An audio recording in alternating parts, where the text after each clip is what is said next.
पढ़ने वाले business studies का चैप्टर नंबर 8। चैप्टर नंबर 8 का नाम क्या है? कंट्रोलिंग। ठीक है, बहुत ही सिंपल चैप्टर है एग्जामिनेशन पॉइंट ऑफ व्यू से, बहुत ही छोटा टॉपिक है। और मैं आपको एक बात बताऊं, सबसे बड़ी एडवांटेज क्या है इस चैप्टर की, ये 5 से 6 नंबर का पूछे जाने वाला चैप्टर है और हार्डली 10 मिनट के अंदर आप रिवाइज कर सकते हो इस पर्टिकुलर चैप्टर को। ठीक है, एग्जाम में इसकी जो वेलोसिटी है, यही कह लो एग्जाम में कितने मार्क्स का आने वाला है, ये आने वाला है 5 से 6 मार्क्स का। ठीक है, अब जरा इस चैप्टर को मैं एक एग्जाम्पल के थ्रू समझाऊंगा आपको। अगर आपको एग्जाम्पल समझ में आ गया तो ये चैप्टर आपके लिए बहुत ही ईजी हो जाएगा। ठीक है, तो सबसे पहले मैं आपको एक एग्जाम्पल ले रहा हूं, एक स्टोरी ले रहा हूं, बल्कि वो चीज़ हम समझेंगे। राइटिंग को इग्नोर करिएगा, राइटिंग थोड़ी ख़राब आ रही है। अच्छा, तो सबसे पहले आपका एक बिजनेस चल रहा है और आपने बिजनेस, आपका ईयर स्टार्ट होता है। ईयर स्टार्ट कब होता है? हमारा 1 अप्रैल को। ठीक है, और 1 अप्रैल को आपने एक टारगेट डिसाइड किया। क्या टारगेट डिसाइड किया? कि हम पूरे साल भर में 1 लाख यूनिट्स बनाएंगे। कितनी यूनिट्स बनाएंगे? 1 लाख यूनिट्स बनाएंगे। किसी चीज़ की भी यूनिट बना सकते हो, जो भी आपका पर्टिकुलर बिजनेस है। आपका शूज़ का बिजनेस है, आपका चिप्स का बिजनेस है, आपका क्या कहते हैं ग्रॉसरी का बिजनेस है, किसी भी चीज़ का आपका बिजनेस हो, आपको उसकी 1 लाख यूनिट बनानी है। और ये आपने ऑन द 1 अप्रैल ही क्या कर दिया? डिसाइड कर दिया। ठीक है, पूरे साल भर काम होगा। ठीक है, हमारा ईयर एंड कब होता है? 31 मार्च को। बिल्कुल सही, 31 मार्च को हमारा ईयर एंड होता है। और जिस दिन हमने ईयर एंड किया, हमने अपने अकाउंटेंट्स को बुलाया, सबको बुलाया और पूछा कि कितना आउटपुट बना। तो उन्होंने बोला सर हमारा जो आउटपुट है वो 90,000 यूनिट्स बना।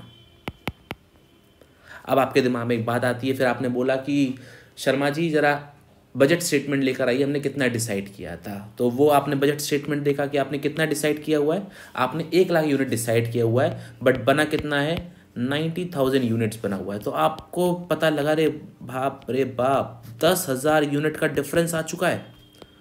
इसको हम डिफरेंस भी बोल सकते हैं, इसको हम डेविएशन भी बोल सकते हैं। डेविएशन का मतलब क्या होता है? जिस हमें रास्ते जाना था उससे हम कितना डेविएट हो गए, कितना बदल गए। ठीक है, तो आपको पता चला अरे 10,000 यूनिट का फासला आ गया और ये बहुत बड़ा मार्जिन है। अगर 100-200 यूनिट का भी डिफरेंस होता, इफेक्टिव कहेंगे, एफिशिएंट कहेंगे इसे हम क्या बोलेंगे? इसे हम एफिशिएंट तो बोल सकते हैं। एफिशिएंट तब बोलेंगे इसको जब हमको उसकी कॉस्ट पता लगेगी, बट ये इफेक्टिव तो नहीं है, क्योंकि हमारा टारगेट कंप्लीट ही नहीं हुआ।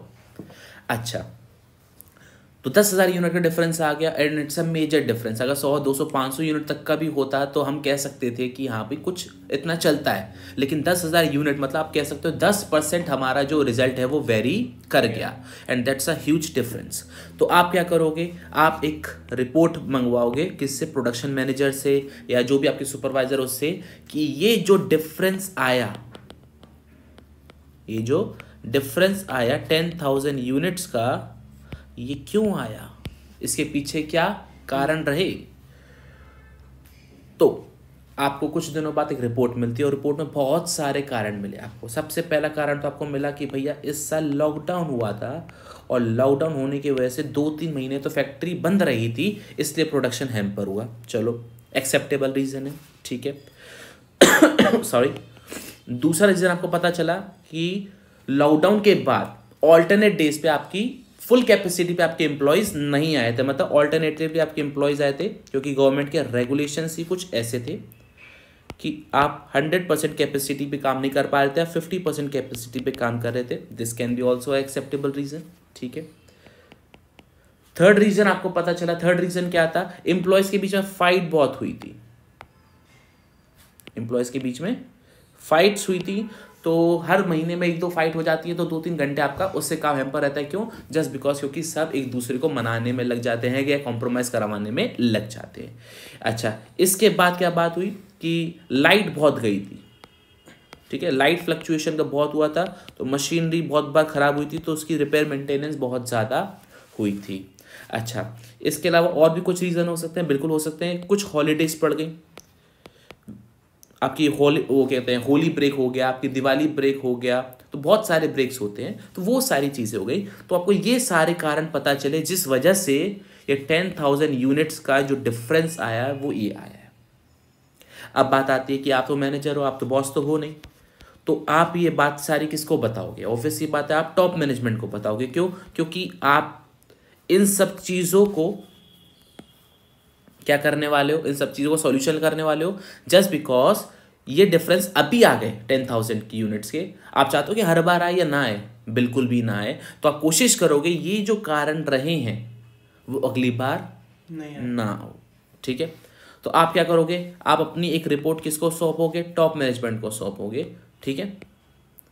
और टॉप मैनेजमेंट को क्या बोलोगे, एम्प्लॉयज के बीच में फाइट हुई थी, बोलोगे नहीं बोलोगे, बोलेंगे। आप एक बात बताओ, एग्जाम्पल के तौर पे बात करो, आप आगरा में एक ब्रांच मैनेजर हो रिलायंस कंपनी के, तो आप मुकेश अंबानी को ये बोलोगे, या जो टॉप मैनेजमेंट के पास रिपोर्ट जाएगी रिपोर्ट जाएगी, तो आप उसको ये बोलोगे सर वो रमेश और सुरेश के बीच में लड़ाई हो गई थी इसलिए 2 घंटे काम मेरा हैम्पर हो गया था। पता ही नहीं होगा रमेश सुरेश कौन है वो पता ही नहीं होगा उनको, तो वो क्या बोलेंगे, भैया छोटे मोटे काम अपने लेवल पर सुलझा लिया करो, मेरे पास वो इन्फॉर्मेशन लेकर आओ जो मेरे लिए रेलेवेंट हो, जो मेरे लिए इंपॉर्टेंट हो। तो मतलब क्या है, आप टॉप मैनेजमेंट को वही चीज़ें इंपॉर्टेंट बताओगे जो उनके लिए रेलेवेंट है। अच्छा, इसके अंदर 1-2 बातें और, मुझे एक बात बताओ, लाइट का फ्लक्चुएट होना हमारे लिए बहुत इंपॉर्टेंट केस है कि नहीं है?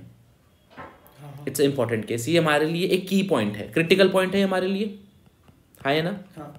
ये हमारे लिए क्रिटिकल पॉइंट है। क्रिटिकल की स्पेलिंग गलत हो गई, ये हमारे लिए क्रिटिकल पॉइंट है, हमको इस पर ध्यान देना चाहिए। ओके, हॉलीडेज हो गया, क्या ये हमारे लिए कोई क्रिटिकल पॉइंट है? The answer is no. Holidays तो गवर्नमेंट की हॉलीडेज होती है, वो आप उस पर कंट्रोल नहीं कर सकते या आपकी परफॉर्मेंस को हैम्पर नहीं कर सकता, ठीक है। लॉकडाउन ने तो किया था, बट लॉकडाउन ने हैम्पर किया था, बिल्कुल सही। ये भी हमारे लिए क्रिटिकल है कि अगर आपका बिजनेस एक्सीडेंटली काफ़ी पीरियड तक बंद रहता है तो it will hamper your performance, तो ये भी हमारे लिए क्रिटिकल पॉइंट है। तो मुझे एक बात बताओ, एम्प्लॉयज का फाइट होना क्या क्रिटिकल पॉइंट है? क्या इससे आपकी बिजनेस बहुत ज़्यादा आपकी परफॉर्मेंस इफेक्ट हो सकती है? The answer is no. तो it is not a critical factor. मतलब मैं ये कह सकता हूँ एम्प्लॉयज 50% कैपेसिटी में आ रहे हैं, ये हमारा क्रिटिकल पॉइंट है, हमको इस पर ध्यान देना चाहिए। लाइट फ्लक्चुएट हो रही है तो हमको इस पर ध्यान देना चाहिए कि आगे चल के हम कुछ ऐसे रेमेडियल फैक्टर्स उठाएं जिससे हमको ये लाइट फ्लक्चुएशन की प्रॉब्लम फिर से सामना ना करना पड़े। ये सारी चीज़ें हमको ध्यान में रखनी पड़ेंगी, ठीक है। तो ये चीज़ हमको समझ में आ रही है। तो यहाँ पर हमको 2 चीज़ें समझ में आ रही हैं। पहली चीज़ समझ में आ रही है कि हमको क्रिटिकल पॉइंट का कंट्रोल करना पड़ेगा, क्रिटिकल पॉइंट्स को कंट्रोल करना पड़ेगा। मीनिंग देयर बाय, जो भी हमारे कुछ ऐसे एरियाज हैं जहाँ से मेन रिजल्ट आता है, जिसको हम की रिजल्ट एरिया बोलते हैं। क्या बोलते हैं? की रिजल्ट एरियाज, जिसको हम शॉर्ट में KRAs भी बोल सकते हैं। वो एरिया जहाँ से मेन रिजल्ट आता है, हमको उन पे कंट्रोल करने की ज़रूरत है। क्यों ज़रूरत है? क्योंकि यही हमारी बिजनेस की सक्सेस के लिए सबसे ज़्यादा इंपॉर्टेंट फैक्टर्स होते हैं। अच्छा, लेकिन हॉलीडेज होना, एम्प्लॉयड की फाइट होना, क्या ये हमारे लिए इंपॉर्टेंट है? The answer is no. क्या ये बात हम टॉप मैनेजमेंट तक पहुंचाएंगे कि भैया इस बार दिवाली की छुट्टियां ज़्यादा हो गई थी इसलिए प्रोडक्शन कम हो रहा है? ऐसा बोलेंगे? The answer is no.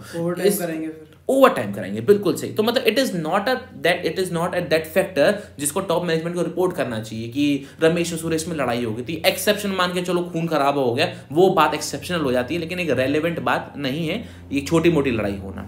तो मतलब इस पॉइंट को हम बोल सकते हैं management by exception. What I am using the word management by exception. मतलब का क्या है कि आप सिर्फ वही चीज़ें बताओगे या वही चीज़ों पे ध्यान दो जो इंपॉर्टेंट है। आप हर एक छोटी छोटी चीज़ों पे ध्यान देने लग जाओगे तो आपका टाइम वेस्ट होगा, इससे ज़्यादा कुछ नहीं होगा। 2 घंटे काम हैम्पर हुआ है, ये आपका इंपॉर्टेंट है, या 10 घंटे काम हैम्पर हुआ है, 20 घंटे हैम्पर काम हुआ है, 2 महीने काम हैम्पर हुआ है, वो ज़्यादा रेलेवेंट है, ठीक है। 2 जनों के बीच में लड़ाई हो रही, बाकी सब तो काम कर रहे हैं ना, उनको या तो आप समझा सकते हो या नौकरी से निकाल सकते हो। That will not affect your business performance. ये चीज़ आपको समझनी चाहिए। स्केल पे वो इतना बड़ा मतलब नहीं करेगा इफेक्ट। बिल्कुल सही, स्मॉल स्केल में कर जाएगा। हाँ, स्मॉल स्केल में कर जाएगा। स्मॉल, देखो हम जब भी ये चैप्टर पढ़ते हैं ना तो हम जनरल पैरेलेंस में बात करते हैं, ना तो बड़ा है ना तो छोटा है, हम हर एक की बात कर रहे हैं। तो हर एक के 2 जनों के बीच में लड़ाई हो गई है, ऑब्वियस सी बात है मैनेजर का काम क्या है? उनको बीच में समझाना, कॉम्प्रोमाइज़ करवाना, या फिर उनका डिपार्टमेंट अलग कर देना, जिससे ना तो वो मिलेंगे ना ही उनके बीच में लड़ाई होगी। ये चीज़ समझ में आई आपको? ठीक है। इसके बाद मैनेजमेंट बाय एक्सेप्शन का मतलब क्या होता है कि हर एक चीज़ को कंट्रोल करने की कोशिश करोगे, हर एक चीज़ को समझाने की कोशिश करोगे तो आपकी परफॉर्मेंस इफेक्ट होगी। आपको इंपॉर्टेंट चीज़ों पे ही क्या करना चाहिए? ध्यान देना चाहिए। हाँ, तो बात चल रही थी हमारी क्रिटिकल पॉइंट कंट्रोल की और मैनेजमेंट बाय एक्सेप्शन की। इसका मीनिंग ये होता है, क्रिटिकल पॉइंट कंट्रोल का मतलब ये होता है हमको उन फैक्टर्स पे फोकस करना चाहिए जहाँ से मेन रिजल्ट आता है, की रिजल्ट आता है, और वो जो हमारे बिजनेस की परफॉर्मेंस के लिए इंपॉर्टेंट है। ठीक है, इसके बाद हम बात करें मैनेजमेंट बाय एक्सेप्शन की। इसका मीनिंग ये होता है कि आप हर एक छोटी छोटी चीज़ को कंट्रोल करने की कोशिश करोगे तो आप कुछ भी कंट्रोल नहीं कर पाओगे। इंपॉर्टेंट चीज़ों को कंट्रोल करो, मतलब मेजर चीज़ों को कंट्रोल करो, आपकी बिजनेस की परफॉर्मेंस इफेक्ट नहीं होगी। देखो, वेरिएशन 10,000 का है तो वो अनएक्सेप्टेबल है, वेरिएशन 100 का है तो एक्सेप्टेबल है। तो आप उसको फोकस करो जिससे 10,000 का वेरिएशन आ रहा है, ना कि 100 यूनिट का वेरिएशन आ रहा है। ये चीज़ को हमको ध्यान में रखनी है। और इसके बाद जब आप टॉप मैनेजमेंट को बताओगे तो टॉप मैनेजमेंट क्या करेगा, कान आनंद सुने कर देगा या फिर कुछ एक्शंस लेगा? एक्शन लेगा, बट एक तरीके से ये हो गया कि 2 एम्प्लॉयज, तुमने ये रीजन दिया 10,000 उसके प्रोडक्शन ना होने का कि 2 एम्प्लॉयज के बीच में लड़ाई हो, तो ये रीजन नहीं है, तो ये है भी नहीं रीजन, एक्सेप्टेबल है ही नहीं, अलग रीजन। ठीक है, हाँ। तो इतने मतलब स्मॉल, इतने छोटे से तब बड़ा नहीं हो सकता है। बिल्कुल सही। तो कुछ मेजर फैक्टर्स रहे होंगे और तो मेजर फैक्टर्स की हमने ये लिस्ट देख ली। अच्छा, अब टॉप मैनेजमेंट को जब ये रिपोर्ट जाएगी कि ये जो फैक्टर्स आए हैं जिसमें कुछ चीज़ें हटा ली जाएंगी, जैसे एम्प्लॉय की फाइट हुई थी, ये पॉइंट हटा लिया जाएगा, हॉलीडेज हुए तो ये पॉइंट हटा लिया जाएगा। क्यों? क्योंकि इससे मेजर डिफरेंस नहीं आता है। तो टॉप मैनेजमेंट क्या लेगा, कुछ स्टेप्स लेगा। क्या स्टेप्स लेगा? कुछ करेक्टिव एक्शंस लेगा जिससे आगे चल के ये प्रॉब्लम्स फिर से नहीं हो। जैसे लाइट फ्लक्चुएशन हुआ तो पावर बैकअप को लगाया जाएगा। ये चीज़ समझ में आ रही है? ओके।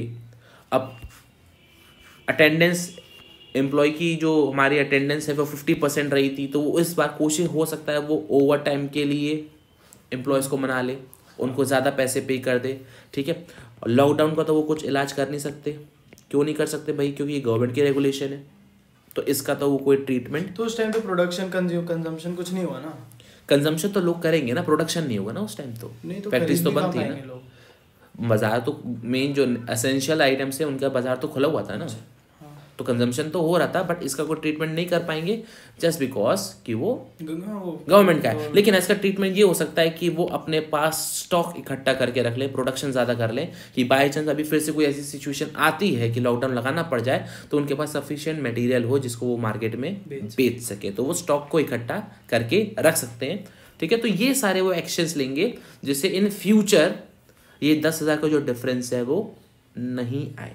ठीक है, तो ये जो हमने एग्जाम्पल समझा कि 1,00,000 यूनिट बनाई थी, सोचा था, ईयर एंड पे देखा 90,000 यूनिट्स बनी, फिर हमने देखा कि क्या सोचा था क्या हुआ, तो पता चला कि 10,000 यूनिट का डिफरेंस आ रहा है।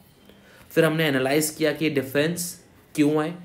डिफरेंस क्यों आने के हमने पीछे 2 फैक्टर्स को और पढ़ा कि हमको किन चीज़ों पे ध्यान देना चाहिए, क्रिटिकल पॉइंट्स पे ध्यान देना चाहिए जो हमारी बिजनेस की परफॉर्मेंस के लिए इंपॉर्टेंट होती हैं, और हर एक छोटी छोटी बातों पे ध्यान नहीं देना चाहिए, इंपॉर्टेंट चीज़ों पे ध्यान देना चाहिए।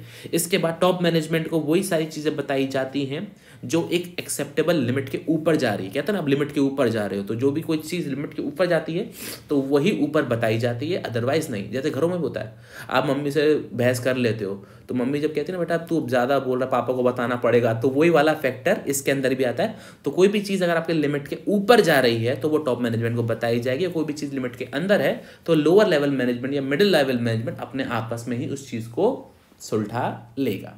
ये चीज़ क्लियर होगी? तो ये तो अभी हमने एग्जाम्पल समझा। अब एग्जाम्पल समझने को हम क्या बोलते हैं, कंट्रोलिंग प्रोसेस। क्या बोलते हैं इस चीज़ को हम? Controlling process. Controlling process 5 steps में होती है, 5 स्टेप्स को हम डिटेल में समझेंगे। पहला स्टेप होता है सेटिंग परफॉर्मेंस स्टैंडर्ड्स। क्या बोला मैंने? Setting performance standards. इसका मतलब क्या होता है, आप अपने कुछ ऑब्जेक्टिव्स को सेट कर रहे हो आपने अपने कुछ गोल्स डिसाइड करे। जैसे हमारे इस पर्टिकुलर एग्जांपल पे गोल क्या था, अगर आपको याद हो तो हमने 1,00,000 यूनिट्स का गोल डिसाइड किया था, टारगेट डिसाइड किया था। तो ये टारगेट किस चीज़ में था? यूनिट्स में था, और कुछ क्वालिटी भी रही होगी। तो हमने अपना जो ऑब्जेक्टिव है, जो अपना स्टैंडर्ड है, जो बेंचमार्क है, वो डिसाइड किया कि 1,00,000 यूनिट्स बननी चाहिए और पर्टिकुलर इस क्वालिटी की बननी चाहिए। अच्छा, इसके बाद ईयर एंड में हमने क्या किया, हमने पता लगाया कितनी यूनिट्स बनी है, 90,000 यूनिट्स बनी है। मतलब हमने क्या किया, मेजर किया। What we have done, measurement. किस चीज़ का? हमारी एक्चुअल परफॉर्मेंस का। हमने मेजरमेंट ऑफ एक्चुअल परफॉर्मेंस किया और वो हमने देखा कि एक्चुअल में क्या काम हुआ है। और ये मेजर का जो परफॉर्मेंस होता है हमारा, एक्चुअल परफॉर्मेंस का जो मेजर होता है वो उसी में होता है जिसमें हमने अपने स्टैंडर्ड सेट करे हैं। तो ये भी चीज़ हमने यूनिट्स में डिसाइड करी होगी और यही चीज़ हमने क्वालिटी में भी डिसाइड करी होगी। थर्ड स्टेप हमने क्या किया था, अपने बजटेड स्टेटमेंट को किससे कंपेयर किया था, जो एक्चुअल परफॉर्मेंस हुई थी। तो what we have done, we have compared, हमने कंपैरिजन किया किस चीज़ का, एक्चुअल परफॉर्मेंस का। ठीक है, किसका कंपैरिजन किया, एक्चुअल परफॉर्मेंस का किया, किसके साथ किया, स्टैंडर्ड्स के साथ किया, कि क्या हुआ क्या नहीं हुआ, और उससे हमने पता लगाया कि कोई डेविएशन आया कि नहीं आया। तो फोर्थ, डेविएशंस आए, the answer is yes, deviations आए। डेविएशंस का मतलब क्या होता है कि हमारा जो परफॉर्मेंस था वो हमारे स्टैंडर्ड्स के अकॉर्डिंग नहीं था, या तो ज़्यादा हो सकता है या कम हो सकता है। ठीक है, पर यहाँ पर हम किसकी बात कर रहे हैं, कम की बात कर रहे हैं। तो डेविएशन और डेविएशन में हमने दो बातों को ध्यान में रखा, एक हमने बात करी थी क्रिटिकल पॉइंट कंट्रोल की, और एक हमने पढ़ा था मैनेजमेंट बाय एक्सेप्शन का। CPC का मतलब है मैनेजमेंट बाय एक्सेप्शन, और MBE का मतलब क्या है, मैनेजमेंट बाय एक्सेप्शन।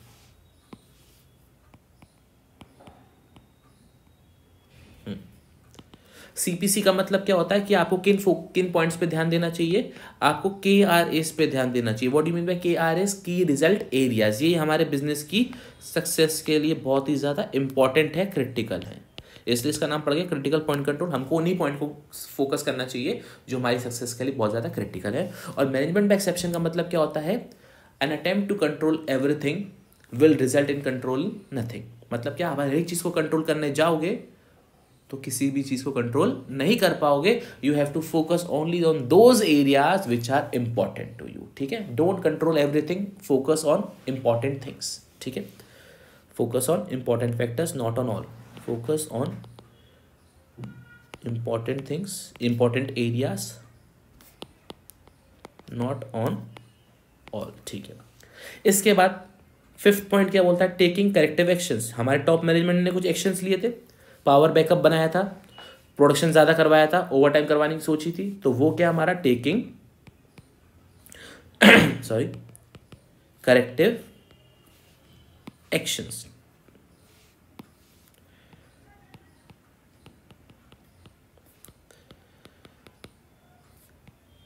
इसमें एक बात इंपॉर्टेंट वाली बात जो हमको वो ध्यान में रखनी, वो ये है कि टॉप मैनेजमेंट को वही सारी चीज़ें बताई जाएंगी जो एक लिमिट के ऊपर है। ठीक है ना, जो लिमिट को क्रॉस कर गई हैं वही सारी चीज़ें हम टॉप मैनेजमेंट को बताएंगे, और टॉप मैनेजमेंट फिर उसी चीज़ पर एक्शन लेगा। ठीक है, फिर वो एक्शन भी लार्ज स्केल लेता है। बिल्कुल सही, क्योंकि उनके पास फंड्स है, वही सारा उनका जो एक्शन होगा वही ज़्यादा इंपॉर्टेंट होगा। तो देखो ये 5 पॉइंट्स की हमारी क्या बन गई, एक कंट्रोलिंग प्रोसेस बन गई, और ये एग्जाम में 5 नंबर की पूछी जा सकती है। और ये जो हमारा पॉइंट है ना, ये critical point control management by exception, ये 1 मार्क में भी इसका क्वेश्चन बन सकता है। तो you have to remember these main points. ध्यान रखना, बच्चे कंफ्यूज हो जाते हैं क्रिटिकल पॉइंट कंट्रोल में और मैनेजमेंट बाय एक्सेप्शन में। क्रिटिकल पॉइंट कंट्रोल का मतलब ये होता है कि इंपॉर्टेंट चीज़ों को कंट्रोल करना चाहिए जहाँ से की रिजल्ट आता है, और मैनेजमेंट बाय एक्सेप्शन का मतलब क्या होता है, हर एक चीज़ से फोकस मत करो, जो इंपॉर्टेंट है उस पर फोकस करो रादर देन ऑल। ये चीज़ क्लियर हो गई। तो अभी तक हमने कंट्रोलिंग की प्रोसेस तो समझ ली, बट अभी तक हमने कंट्रोलिंग का मीनिंग नहीं समझा कि सर अगर एग्जाम में क्वेश्चन आ गया डिफाइन कंट्रोलिंग, तो सर एटलीस्ट वो भी तो हमको पता होना चाहिए। तो कंट्रोलिंग की डेफिनेशन बहुत ही ज़्यादा सिंपल है और वो इसकी प्रोसेस से ही बनती है। Point number 3, point number 4, point number 5, इन तीनों को जोड़ दो तो क्या बन जाता है हमारा कंट्रोलिंग का मीनिंग। तो कंट्रोलिंग का मीनिंग क्या होता है, controlling is a process of comparison of actual performance with standards। क्या बोला मैंने, controlling is a process of comparing actual performance with standards, analyzing deviations if any, अगर हो तो deviations को analyze करो और take corrective actions। अच्छा, हमको corrective actions क्यों लेने हैं, जिससे ये चीज़ फिर से फ्यूचर में अकर ना हो और हम अपने गोल्स को परफेक्टली अचीव कर लें। तो ये चीज़ क्लियर हो गया। तो मीनिंग क्या है, मैं पूरी डेफिनेशन नहीं लिख रहा हूँ, आपको बस मैं बता रहा हूं मीनिंग कैसे डिफाइन करना है। तो controlling is a process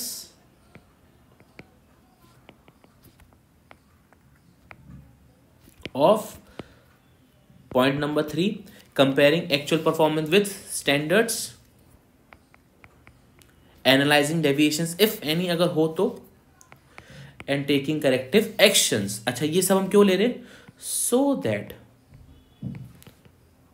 these deviations does not occur again in future। ये चीज समझ में आई आपको मीनिंग? तो ये 1 मार्क के लिए डेफिनेशन हो सकती है कि what do you mean by controlling. ये चीज आपको क्लियर हो गई। तो अभी तक हमने मीनिंग देख लिया, हमने इसकी प्रोसेस देख ली। लास्ट टॉपिक है इस चैप्टर में इंपॉर्टेंस ऑफ कंट्रोलिंग।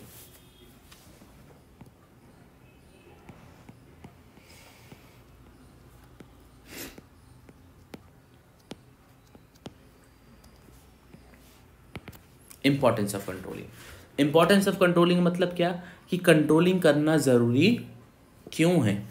तो सबसे पहला पॉइंट आता है हमारा judging accuracy of standards. Judging accuracy of standards.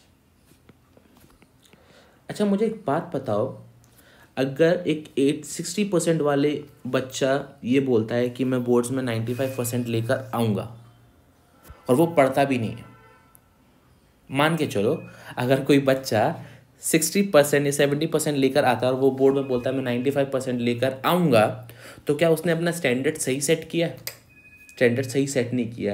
ये कैसे पता चलेगा? ओवर एक्सपेक्टेड है, जितना मेहनत करेगा उतना स्टैंडर्ड करना चाहिए। तो ये हमको कैसे पता चलेगा? जब वो ईयर एंड के बाद जब उसका रिजल्ट आएगा और हम देखेंगे उसके वही 65-70% आए हैं, तो हम क्या बोलेंगे कि आपने स्टैंडर्ड ही गलत सेट करे थे, तो आपकी कंट्रोलिंग हो ही नहीं पाएगी। बिल्कुल सही, जैसे आप पहले पढ़ते थे वैसे आप पढ़ते आ रहे। ठीक है, अगर मैं बिजनेस से रिलेटेड एग्जांपल बताऊं, अगर मान के चलो एक मशीन है, उसकी कैपेसिटी ही 1 लाख यूनिट्स बनाने की है पूरे साल भर में, और आप टारगेट बनाने को चल रहे हो कि हम 5 लाख यूनिट्स प्रोड्यूस करेंगे, तो ये आप मशीन और एक्स्ट्रा कोई मशीन भी नहीं है, तो आपका जो टारगेट है वो अचीव होगा ही नहीं। तो ये चीज़ हमको कंट्रोलिंग करने से ही पता चलती है कि आपने जो स्टैंडर्ड सेट करे हैं वो शुरू से आपके सही हैं या आपके गलत है। ये क्लियर हो गया, जजिंग एक्यूरेसी ऑफ स्टैंडर्ड्स। ठीक है, सेकंड पॉइंट आता है हमारा ऑब्जेक्टिव्स अचीव करने में मदद करता है, helps in achieving organisational goals.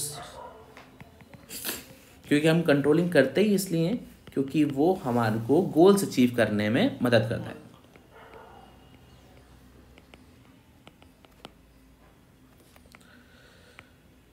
ये चीज समझ में आ गई आपको? ठीक है, इसमें क्या हो रहा है, कंट्रोलिंग हम इसलिए कर रहे हैं क्योंकि जो डेविएशंस आते हैं उनको हटाया जाए, करेक्टिव एक्शंस लिए जाएं और हम अपने गोल्स को अचीव कर लें। थर्ड पॉइंट, ये डिसिप्लिन मेंटेन करने में मदद करता है, ये हमको ऑर्डर मेंटेन करने में मदद करता है। ठीक है, हेल्प्स इन मेंटेनिंग डिसिप्लिन, बिल्कुल सही, ऑर्डर एंड डिसिप्लिन।